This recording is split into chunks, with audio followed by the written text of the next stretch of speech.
I just have a quick message for the homeschooling families out there. I just want to say, and I know you probably heard this a lot of times, but I'm going to say it again, that homeschooling does not have to look like public school. Hi, I am Aaliyah. I am a former teacher, now full-out entrepreneur, mompreneur, edpreneur. I have my master's in elementary education. I'm also a school certified garden educator, and I am starting my own nonprofit to support families in holistic education. And today I am here to talk more about homeschooling and what homeschooling is, right? So homeschooling, honestly and truly, is reimagining learning. What do you want learning to look like for you and your family?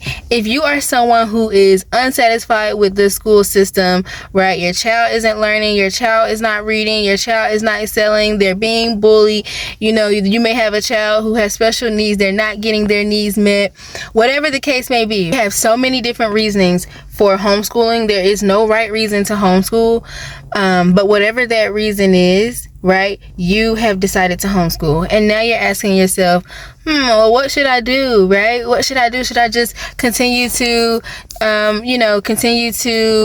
homeschool like how the school does it and do math and reading, and now you're starting to feel overwhelmed, right? You're at a point where you're like, I can't teach all these subjects. Now you're starting to feel overwhelmed.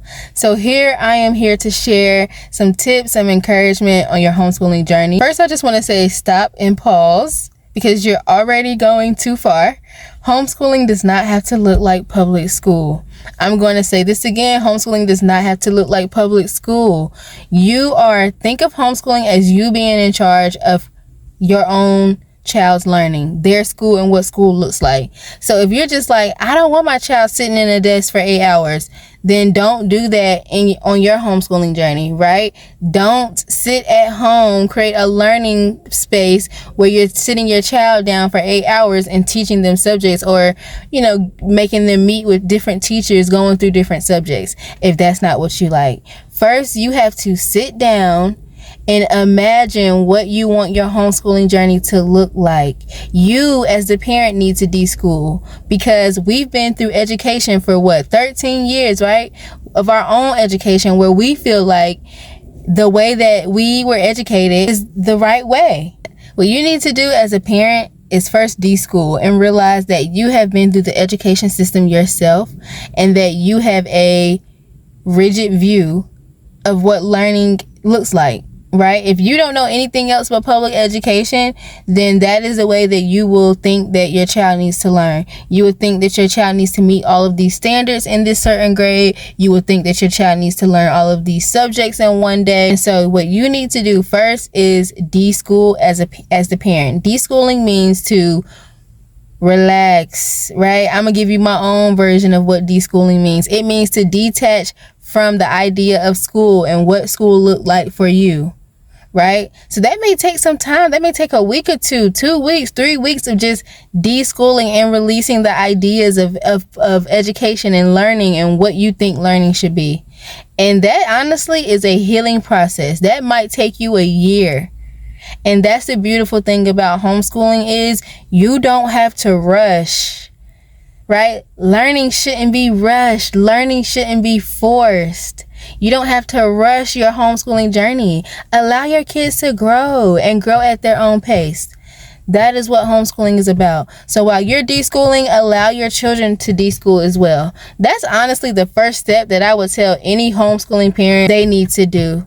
You and your children, you all need to deschool. And if you've never put your child in school, then that's just a process for you to do as a parent. But you need to deschool. And in that deschooling process, you need to create a vision. Create a vision, right? Whether it's a vision board, whether you write down ideas, whether you are going on Pinterest and start to research, right? Your vision should include research.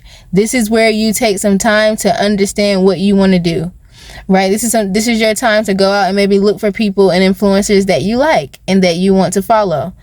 I would say stay away from comparing your journey to other people's journeys, because everybody is on a different path. But, use influencers as inspiration, people who are out here sharing their homeschooling journey, like me, right? But don't take everything that I say and do as a grain of salt. Your homeschooling journey is your homeschooling journey. So always remember that. But take the time to research.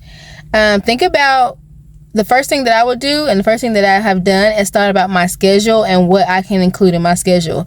If I know that I'm busy, I know that I have work that I need to do, content I need to create, then I am going to create my homeschooling schedule. For me, let me just tell you all what I do. I create my homeschooling schedule around self-care, right? Around the things that I love to do. So if I love to dance, we're about to dance and exercise and move our bodies.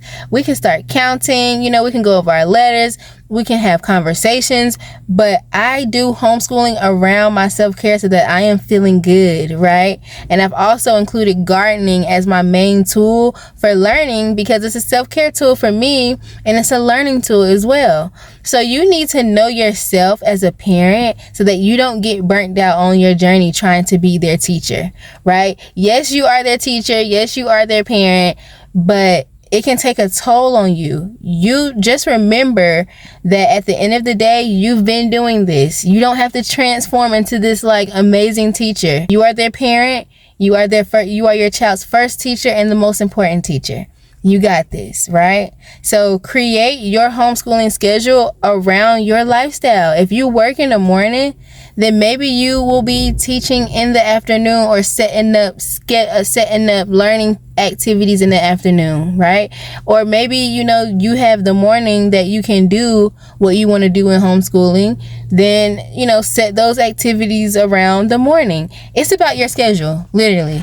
For me, I get up in the morning, I get myself together, I allow my daughter to do free play, all of those get out her energy, run around, and then when she's kind of settled or when I'm ready, then we'll do a structured lesson. I'll sit down, let's go over our letters, let's do some playing with our letters, let's go over our numbers. And she's only 6, so I'm still at that stage where we're going over the basics.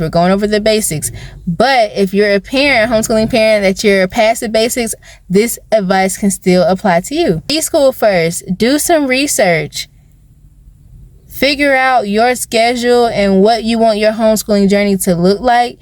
And then when you're ready to move into homeschooling, think about, because there's all different types of ways that you can homeschool. Think about how you want to homeschool, right? Some people want that structured learning. So they are going to block out time for different subjects. They are going to block out time and create a learning center in their home and make sure that they have that space where children will sit down and learn. Some people, they unschool, right? They completely step away from the school setting. They don't do structured learning. A lot of things are just child-led, child interest, out and about in the world, living everyday life. That's unschooling, right? You're stepping away from the traditional model completely and just doing something different.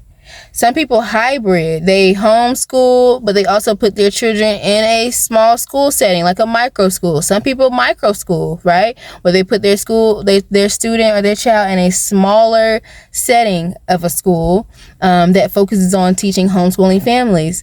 Some, you can world school. You can travel the world.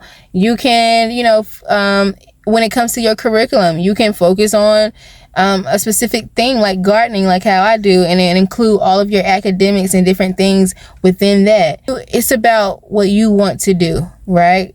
Think about first what your children like.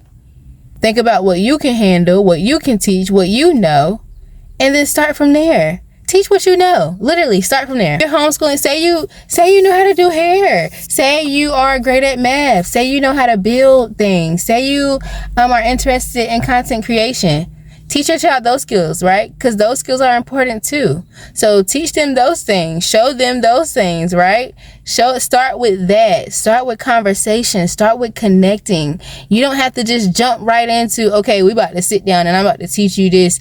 And then you get frustrated when your child is not retaining the information, don't understand the information, don't like you being a teacher, right? So don't forget to connect with your children. Ask them what they want to learn about. To let them know that you're going to be homeschooling. Include them in the homeschooling process, right? So I would say do those things before you actually start homeschooling. Deschool, research, connect with your children, allow them to tell you what they would like out of their homeschooling journey, and then create your vision first. Let me know if this was helpful for you. And if it was, like and subscribe this video, and I will see you on the next one. Peace.